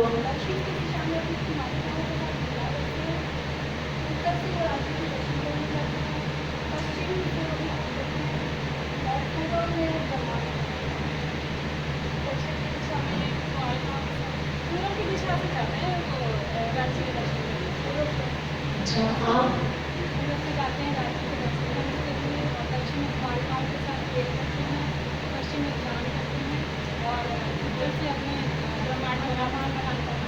बोलो प्राणनाथ प्यारे की। इसमें इनाम की विजेता है हेमा जी। बोलो प्राणनाथ प्यारे की। राज्य के दर्शन करने और पूर्व की दिशा पे सृष्टि रचना का कार्य होता है। आप लोग भी ध्यान कर लो, पश्चिम की दिशा में बैठकर राज्य का ध्यान करते हैं क्योंकि रंगमहल सामने पड़ता है। पूर्व की दिशा से सृष्टि रचना का कार्य करते हैं, दक्षिण की दिशा में कुमारिकाओं के साथ लीला करते हैं और उत्तर की दिशा से निकलकर राज्य के दर्शन करने जाते हैं। तो क्यों मिले 4 दरवाजे? काम ज्यादा है ना। और परम धाम में ऐसा है, वहां तो आनंद की लीला करने तो एक ही दरवाजे से ही है। तो अक्षर ब्रह्म के चारों दिशाओं से 4 काम है ना उनको, इसीलिए अक्षरधाम में कितने दरवाजे हैं? 4। तो ऐसे ही विष्णु को एक ही काम है, सृष्टि का पालन करना है। शिव जी को एक ही काम है कि मिटा दो। करना क्या है? मिटा दो। अब जैसे आप लोग ये डेकोरेशन करते हो, करनी तो कितनी मुश्किल है, करने में तो कितने घंटे लगते हैं, और उतारनी हो तो 7 घंटे लगेंगे, उतारने में 7 मिनट लगेगी बस, है कि नहीं? यानी कि जो रचना का कार्य है वो मुश्किल है, इसलिए ब्रह्मा जी का काम बहुत मुश्किल है। इसलिए उनको कितने मुख मिले? 4 मुख मिले। पर रचना के लिए 4 मुख नहीं मिले, नियमन करना है। जब बना तो देंगे पर नियमन बहुत मुश्किल है, तो इसीलिए बिना कानून के जो पॉसिबल नहीं है। आदि नारायण को मिला वेद, तो कहते हैं वो श्वास श्वास में वेद के मंत्रों का जाप करते हैं। जैसे अपने यहाँ आया श्वास श्वास निज नाम जपो वृथा श्वास मत। आज मेरी घड़ी में टाइम ही गलत हो रहा है। क्या टाइम हुआ? 8:18 दिखा रहे हैं। अच्छा, आज कथा का टाइम चेंज है। मैं सोच रही हूँ कि आज 10 क्यों नहीं बजे। बोलो प्राणनाथ प्यारे की। तो दिमाग में फिट हो रखा है 9 से 11। तो इसीलिए कहा जाता है श्वास श्वास निज नाम जपो वृथा श्वास मत। जिस इंसान की जिंदगी में धर्म नहीं, जिस इंसान की जिंदगी में मंत्र नहीं, उसकी जिंदगी छिन्न भिन्न हो जाती है। आज भी आप देख लेना, जिसकी जिंदगी में धर्म नहीं होगा ना, और धर्म से कुछ जुड़ाव नहीं होगा, उसकी जिंदगी छिन्न भिन्न। जो बच्चे चरस में पड़ जाते हैं, नशों में पड़ जाते हैं, जिनको इन चीजों से कोई मतलब नहीं, उनकी जिंदगी क्या है? बिना धर्म की जिंदगी, बिना मंत्र की जिंदगी जीरो है, किसी काम का नहीं बन सकता। इस तरह ब्रह्मा जी के 4 मुखों से वो क्या करते हैं? वेद के मंत्रों का गायन किया करते हैं, जिससे सृष्टि का नियमन होता जाता है, होता जाता है। मंत्र में बहुत शक्ति है, पर मैं बताना चाह रही हूं कि दर्शन प्रकट कैसे होता है। तो ब्रह्मा जी 4 मुखों से वेद का गायन करते हैं। वेद वेद ही है, एक ही वेद है, पर जैसे मैंने आपको कहा काम से नाम हो जाता है। जैसे राज्य का नाम तो क्या है? श्री कृष्ण है, और फिर बाद में अनेक नाम हो गए ना, किशोर है तो श्याम हो गया, राजा है तो राज हो गया, बहुत सी चीजें हैं। इस तरह से जैसे आप किसी को देखते हो कि दवाई देता है, तो आप क्या कह देते हो? कौन है ये? डॉक्टर, जबकि नाम तो उसका कुछ और होता है। इसी तरह से वेद वेद ही था, जो 4 मुखों से गायन हो रहा था, पर कृष्ण द्वैपायन ने उसको बांट दिया। मैंने आपको बताया था ना शायद पहले कि वेद व्यास जी का असल नाम क्या है? कृष्ण द्वैपायन। जो मैंने आपको बताया था सत्यवती के बेटे हैं। शांतनु की दूसरी पत्नी सत्यवती थी, जो मत्स्य कन्या थी, पार कराया करती थी। उनकी शांतनु से मिलने से पहले पराशर नाव में आए थे, उन्होंने कहा था मेरी तुमसे मिलने की इच्छा है। तो उन्होंने कहा था दिन है, मैं कुंवारी हूँ, तो अपनी शक्ति से रात कर दी और वहीं मिलन हुआ, वहीं पर गर्भ हुआ, और तभी प्रसव भी तभी हुआ। परमात्मा की लीला। विष्णु के अवतार माने जाते हैं वेद व्यास भगवान, ज्ञान अवतार माने जाते हैं भगवान विष्णु। तो उनका जो जन्म हुआ वो टापू पर नाव लगाई गई, जिस वक्त नाव में थी। तो द्वीप कहते हैं टापू को। आयन मीन्स घर, और द्वीप घर हुआ, और काले रंग के थे, इसलिए नाम पड़ गया कृष्ण द्वैपायन। समझ में आई बात?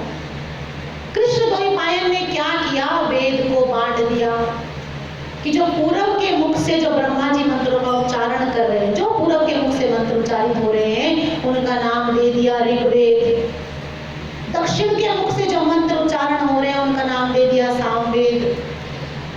पश्चिम के मुख से जो मंत्र उच्चारण हो रहे हैं, उनका नाम दे दिया यजुर्वेद। और उत्तर के मुख से जो मंत्र उच्चारण उच्चारण हो रहे हैं उनका नाम दे दिया अथर्ववेद। बोलो प्रणनाथ।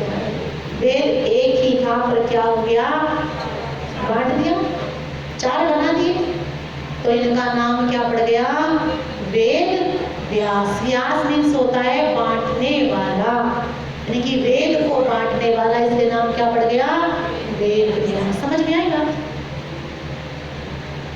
तो 4 वेद, अब इनसे दर्शन प्रकट होता है। दर्शन किसको कहते हैं वो भी समझ लो। मैं हर चीज चाहती हूँ कि आपके अंदर ठीक से जाए। अब दर्शन किसको कहते हैं? आप मंदिर में क्या करने जाते हो, दर्शन करने जाते हैं। अब आप यहाँ पर आए हो तो कौन विराजमान है यहाँ, राज श्यामा जी, है ना? पर दिख जाते हैं, दिखते हैं, नहीं दिखते ना? तो करने तो गए दर्शन, पर मैं तो कहा करती हूँ आंख है, पर हम तो आंख से भी देख नहीं पाते, दिखते हैं वस्त्र, आंख से वस्त्र दिखते हैं ना, पर हम तो वो भी देख नहीं पाते हैं। मैं कहा करती हूँ आप मंदिर में जाते हो, जाते क्या करते हो, आंखों के बटन तो बंद हो गए, खुलेंगे कब, जब पलट जाएंगे तब खुलेंगे। कोई मेरे जैसी बाहर खड़ी पूछ दे आप अंदर क्या करने आए थे, जो दर्शन करने आई थी, हुए राज श्यामा जी के दर्शन? हाँ जी हुए, बिल्कुल बहुत अच्छे हुए। तो राज श्यामा जी ने कौन से कलर की ड्रेस पहनी थी? तो बगले झांकोगे फिर वो तो नहीं पता, तो फिर आप क्या खाक दर्शन करके आए, है ना? कि बांके बिहारी के मंदिर गए थे, बहुत अच्छे दर्शन, खुले दर्शन हुए, और मैं पूछ दूं तो जी खुले दर्शन में कौन से कलर की ड्रेस पहनी थी, गले में हार कितने थे बांके बिहारी के, बता पाओगे आप? तो फिर क्या खुले दर्शन हुए आपके? काय के दर्शन किए आपने? तो दर्शन नहीं कर पाते हम, पर दर्शन कहते किसको है? आंख है, पर क्या अपने आप देख लेती है?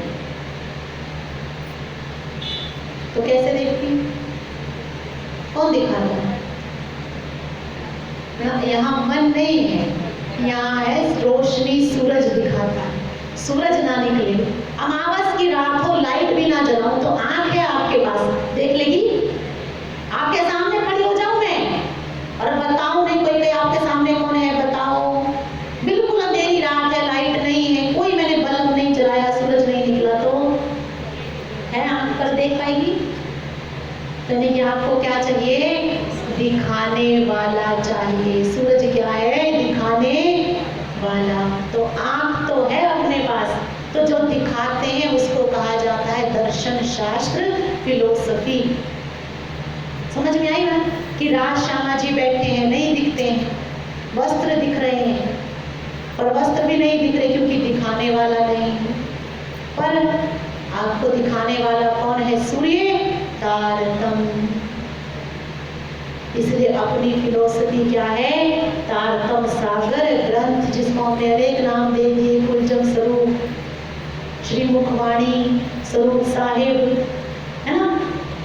कैसे दिखाता है तारतम?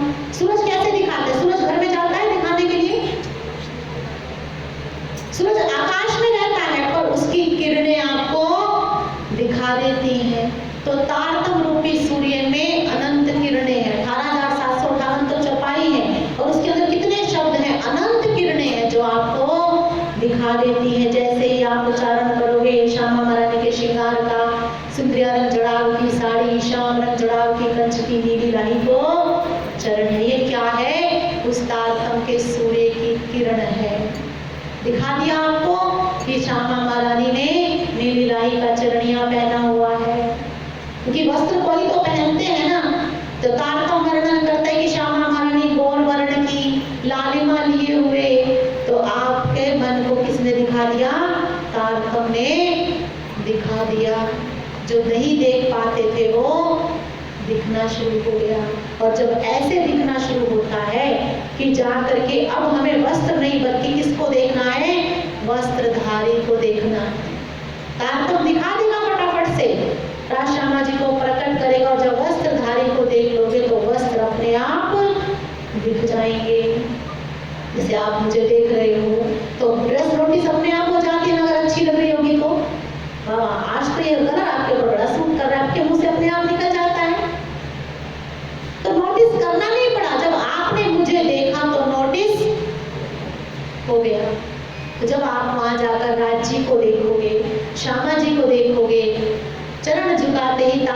चौपाई याद करोगे, चरणों में जब प्रणाम करोगे तो मैंने सुना उनके चरण गोल वर्ण के लालिमा लिए हुए चरण प्रकट हो गए। ऊपर की तरफ देखा तो राज्य के वस्त्र अपने आप दिखने शुरू हो जाएंगे। अरे आज आपने इस रंग के पहने हैं, अच्छे लग रहे हैं, तो अपने आप दिख जाएगा। इसे कहते हैं दर्शन, फिलोसफी।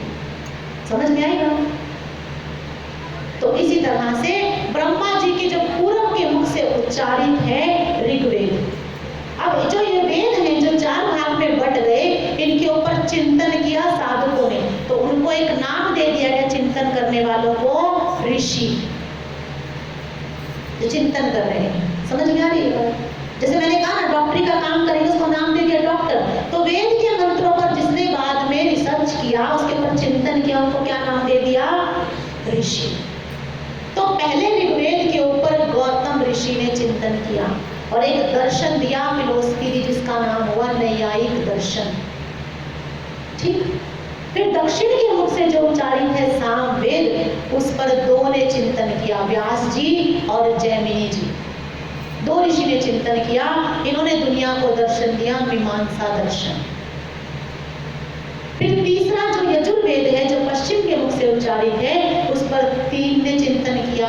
पहले तो कपिल भगवान ने चिंतन किया, जिन्होंने दुनिया को दिया सांख्य दर्शन। सुना होगा आपने सांख्य दर्शन का नाम। उसके बाद प्रणाल जी ने चिंतन किया, उन्होंने दुनिया को दिया वैशेषिक दर्शन। फिर तीसरे शेष भगवान 1000 फन वाले वो अवतरित हुए, उन्होंने चिंतन किया यजुर्वेद के मंत्रों पर और दुनिया को एक दर्शन दिया जिसका नाम है पतंजल दर्शन, जिसका प्रचार प्रसार आजकल कौन करता है? बाबा रामदेव जी। ये तो सबकी पहुंच में है, सबको मालूम, ये भी एक दर्शन है।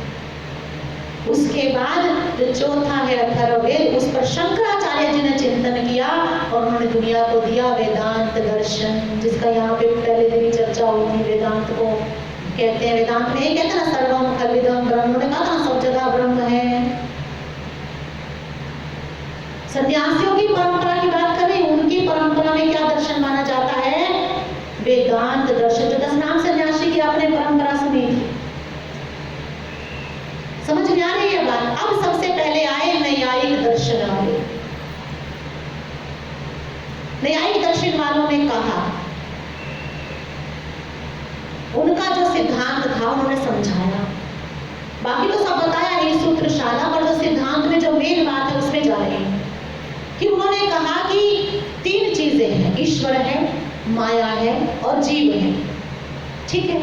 और जो जीव है वो दुख रूपी 21 सुख दुख रूपी जो 21 सीढ़ियां हैं, 21 सीढ़ियां उसको पार करनी होती हैं, जिससे वो ईश्वर को पा सकता है। क्या कि उनकी 21 सीढ़ियां? 5 ज्ञानेंद्री, 5 कर्मेंद्री, 5 तन्मात्रा, 4 अंतःस्करण और सुख और दुख। ये थी उनकी 21 सीढ़ियां। कि इन 21 सीढ़ियों से जब हम ऊपर उठ जाते हैं तो हमें मुक्ति मिल जाती है।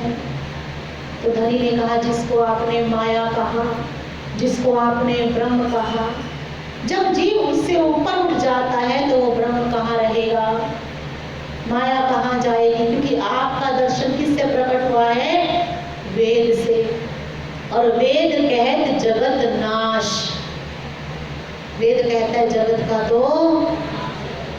तो फिर आपकी वो आत्मा, वो ब्रह्म, वो माया कहाँ रहेगी? उनको कोई जवाब नहीं आया, चुप हो गई। अब आए मीमांसा दर्शन वाले, उन्होंने कहा कि हम सब कुछ कर्म को मानते हैं।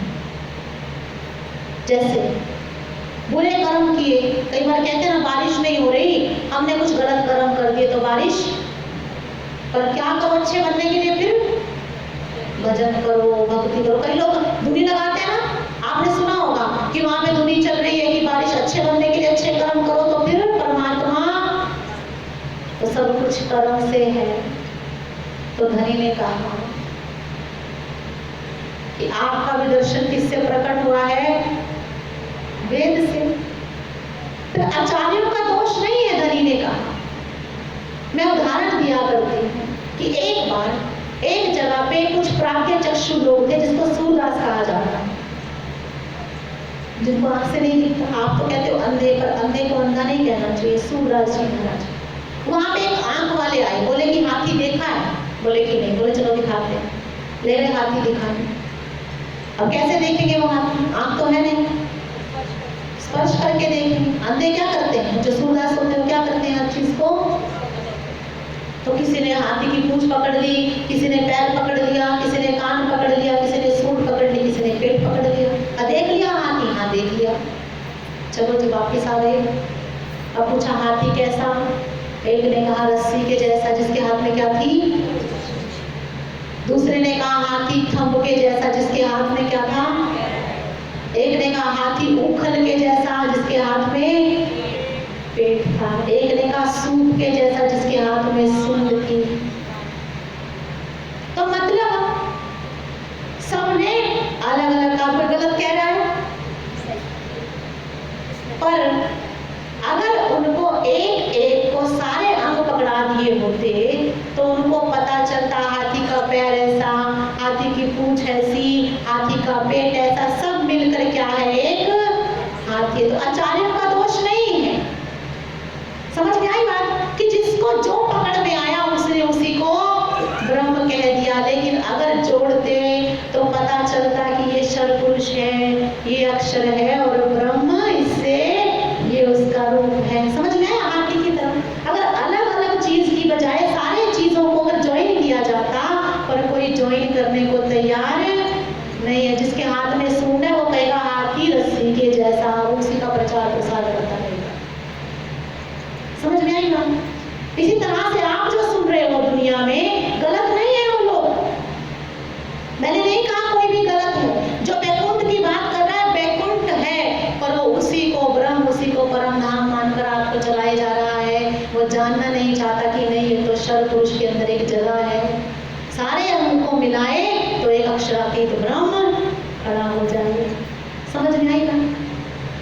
इसलिए कहा कि ब्रह्म के पास कर्म तो पहुंचता ही नहीं है, कर्म तो उपजता है और नष्ट हो जाता है।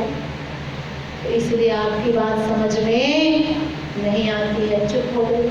इसके बाद आए सांख्य दर्शन वाले। उन्होंने कहा सब कुछ प्रकृति और पुरुष से है,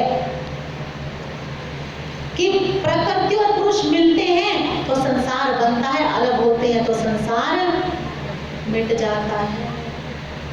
आप कैसे कह रहे हो? प्रकृति माया है और पुरुष ब्रह्म है, और ब्रह्म और माया कभी एक नहीं हो सकते।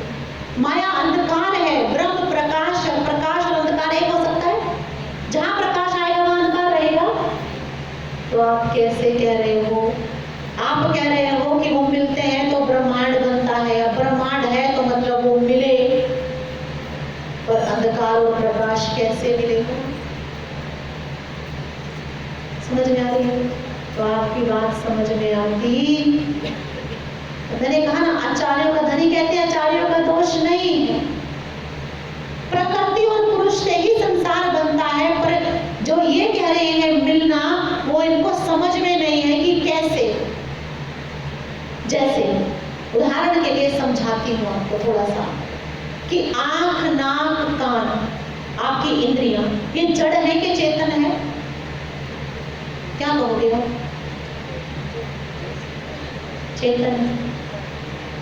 जड़ कहने वाले हाथ खड़ा करो। 2, 3, 4 और 5 चेतन कहने वाले। एक कुछ तो किसी में भी हाथ नहीं खड़ा करते हैं, बिना पहनने के लौटे। बाद में कहते हैं मैंने तो यही कहा था।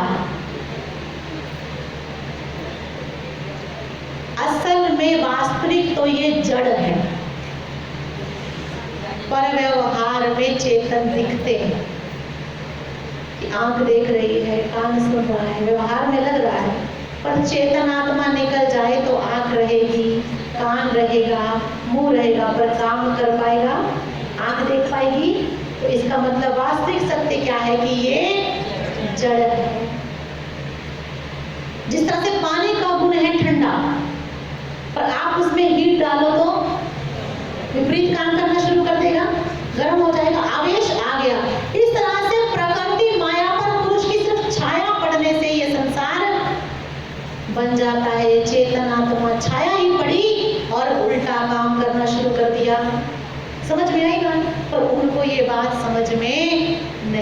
तो आचार्यों का दोष। इसके बाद आए वैशेषिक दर्शन वाले कि काल से ही सब कुछ है।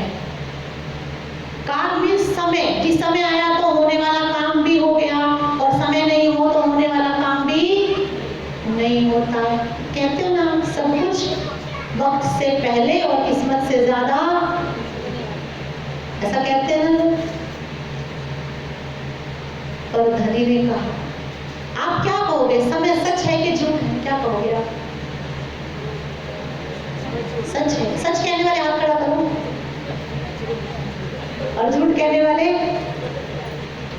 ये सुन चुके हैं ना। समय झूठ है। आप जब बैठे थे तो कितना समय था, क्या बजा था? और मैंने आपको पहले ही दिन समझाया था कि सच कभी बदलता नहीं। समय तो बदल गया। अब कितने बज गए? लगभग 8:30 बज गए। तो बदल गया ना। जब आप उठोगे तो 9 बज जाएंगे। तो मतलब क्या हुआ? झूठ। इसमें क्या है, तो 7 बजा रखे, बजे ही नहीं है। तो अब एक घड़ी को बंद करके रख दो तो समय थोड़ी रुक गया उसके रुकने से। इन्होंने तो उस भाव से बनाए थे 7 की 7 बजे कथा शुरू होगी। तो घड़ी बंद हो जाए, आप आंख बंद कर लो तो समय थोड़ी रुक जाता। तो काल तो कहा ब्रह्म के पास उपजता भी नहीं है। झूठ चीज ब्रह्म के पास होगी? ब्रह्म तो सब चीज और आनंद है, वहां तो काल उपजता भी नहीं, पहुंचता भी नहीं। तो आपकी बात भी समझ में आती नहीं, चुप हो गए। इसके बाद आए पतंजल दर्शन वाले। इनके यहाँ पे होता है 8 नियम, कहते हैं यम नियम, आसन, प्रत्याहार, ध्यान, धारणा, समाधि। धारणा, ध्यान और समाधि है ना, कि ब्रह्म कुछ अलग नहीं है, बस योग के माध्यम से उसके साथ एक मिलान कर देना होता है, उसको जोड़ देना होता है। उन्होंने कहा कि जो वो प्रणव ब्रह्म है, ज्योति स्वरूप जो है, वहां पर बस आत्मा को वहां तक उठाना है, पहुंचा देना है ब्रह्म के पास। उन्होंने कहा प्रणव ब्रह्म है, वहीं से आत्माएं आती है और वहीं जाकर समा जाती हैं। धनी ने कहा बिल्कुल ठीक कहा आपने, आत्माएं प्रणव ब्रह्म से ही आती हैं। प्रणव ब्रह्म ओम को कहा गया है। जो ओम है ना, उसको प्रणव ब्रह्म कहा गया है। वहीं से चेतन आत्माएं आती है और वहीं जाकर, जिसको ज्योति स्वरूप भी कहते हैं लोग, सच कहते हैं, आत्माएं वहीं से आती है वहीं जाकर। पर धनी ने कहा कि आपका दर्शन किससे प्रकट हुआ? यजुर्वेद से। और वेद ने कहा प्रणवो धनु, आत्मा सुरोये और ब्रह्म लक्ष्यम उच्यते, कि आपका वेद तो कह रहा है प्रणव क्या है? धनुष है, और आत्मा उस पे एक बाण है। तो आप बताओ, क्या बाण ही आत्मा, बाण का लक्ष्य कभी धनुष होता है? होता है? बाण धनुष पे चढ़ेगा तो क्यों चढ़ेगा? कोई तो लक्ष्य साधने के लिए बाण चढ़ेगा ना धनुष के ऊपर। यानी कि क्या कहा? ब्रह्म लक्ष्यतम उच्यते, कि ब्रह्म क्या है? उस बाण का लक्ष्य है। तो प्रणव तक जाना यानी कि आत्मा का विकास होता है। यानी कि आत्मा वहां तक पहुंच गई तो धनुष पर आप बाण चढ़ गया, और वो आपका विकास करेगा ताकि आपको लक्ष्य मिले। इसलिए दुनिया में जितने भी देवी देवता हैं, उनके मंत्र हैं, उनके साधना के जो साधन है, वो क्या करते हैं? आपका विकास करते हैं, आपको ऊपर उठाते हैं, बल्कि वो लक्ष्य नहीं है। समझ में आ रही है बात? इसलिए हरिद्वार की लीला बहुत दूर है, पर समझोगे तो आपको सब कुछ समझाती है। कोई भी देवी देवता हो, आपका विकास करेगा ऊपर चढ़ाने के लिए। जैसे मैंने आपको कहा, हनुमान की भक्ति करोगे तो आपका विकास हो जाएगा, राम की भक्ति में चले जाओगे। हर देवी देवता की भक्ति, इसीलिए कहा कि वो तो आपका धनुष है। ओम की शेप देखो कैसी है ना, धनुष के जैसी।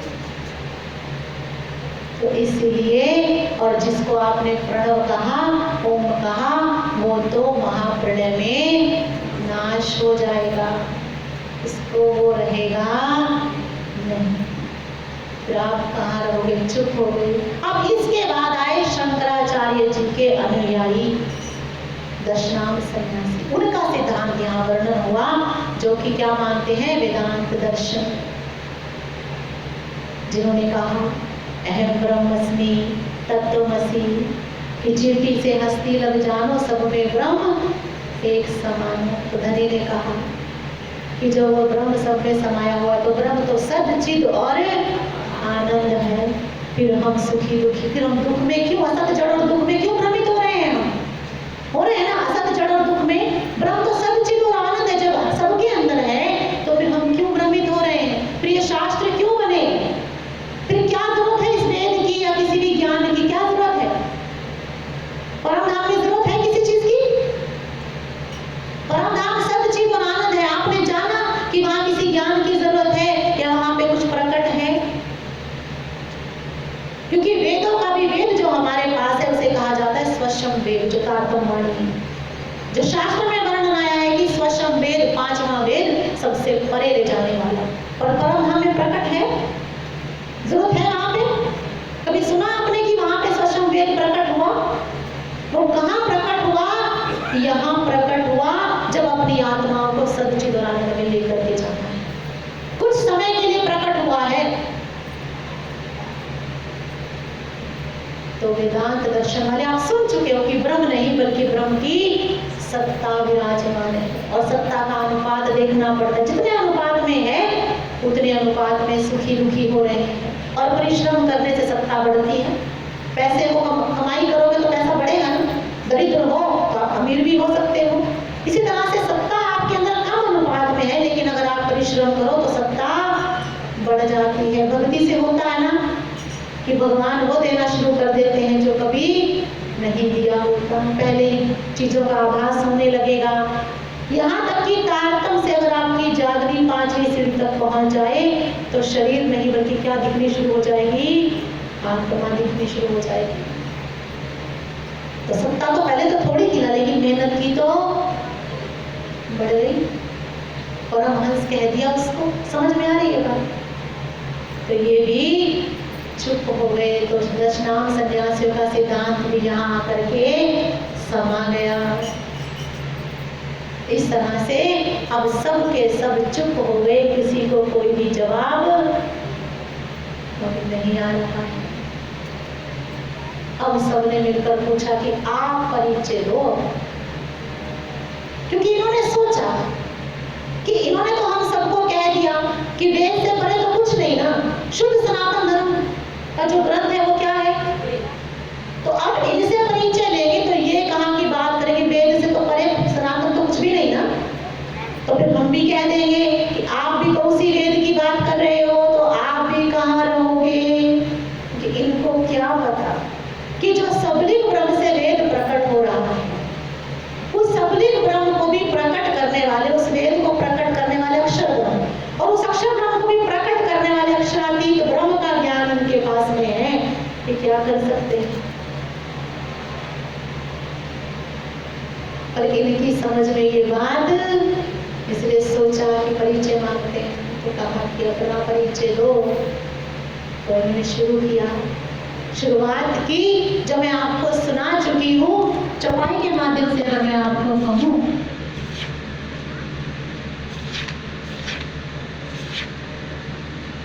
कि कहीं व्यास हरिवंश में देखो संत विचार, जन्मे जे राजा प्रते सुनो विरोध तज सार। जो आपको सुनाया था कि व्यास जी ने जन्मेजय से क्या कहा था कि ब्रह्म मुनि दुनिया में आने वाला। धनी ने प्रमाण लिखा हुई अभाविनो भविष्यन्ति के हरिवंश पुराण के भविष्य पर्व के 4थे अध्याय में लिखा है कि व्यास जी ने जन्मेजय से कहा कि ब्रह्म मुनि आने वाले हैं। उनकी पहचान बताई जो मैं आपको बता चुकी कि उत्तम पुरुष की उपासना करेंगे, अन्य देवी देवताओं को प्रणाम तो करेंगे, पर ऐसी कथाएं सुनाएंगे जो आपने कभी नहीं सुनी और जिसकी वजह से उनकी पूजा होगी। तो कहा जिन ब्रह्म मुनियों की व्यास जी ने बात की है ना जन्मेजय को, वो ब्रह्म मुनि हम हैं। बोलो प्राणनाथ प्यारे की। हिल गए। अपना परिचय शुरू कहां से किया? ब्रह्म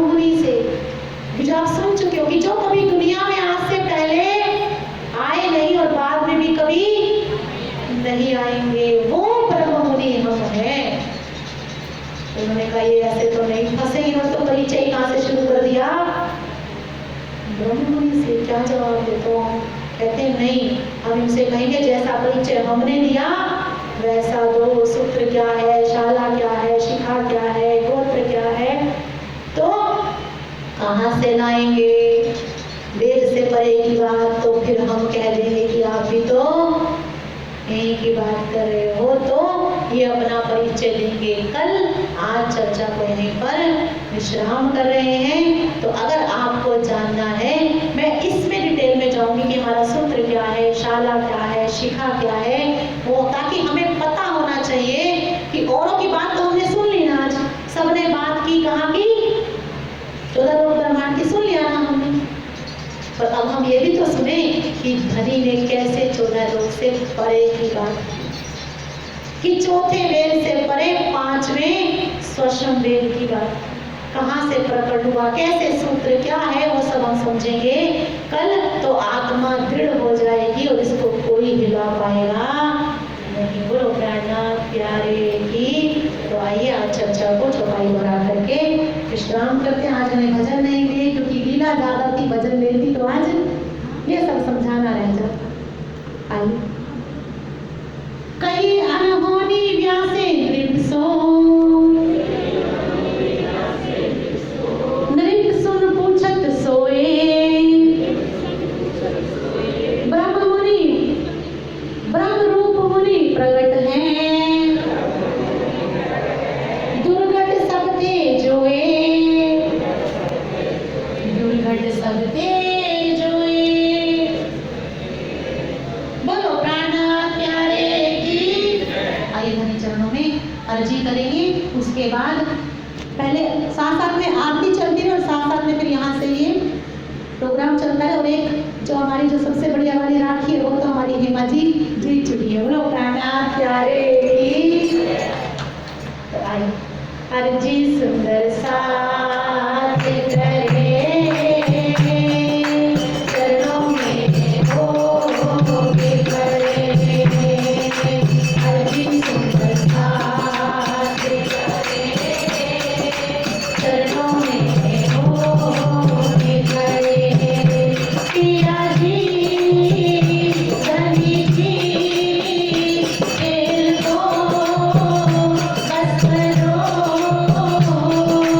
दिन जीते हैं बड़े, अर्जी सुंदर साथ करे चरणों में हो के करे, अर्जी सुंदर साथ करे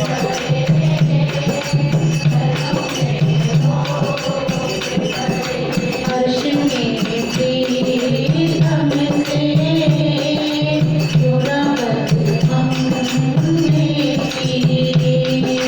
हर्ष में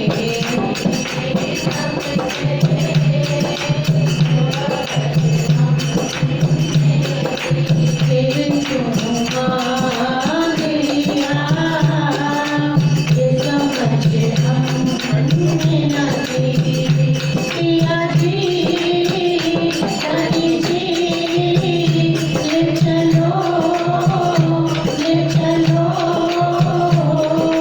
दिन जीते हैं बड़े, अर्जी सुंदर साथ करे चरणों में हो के करे।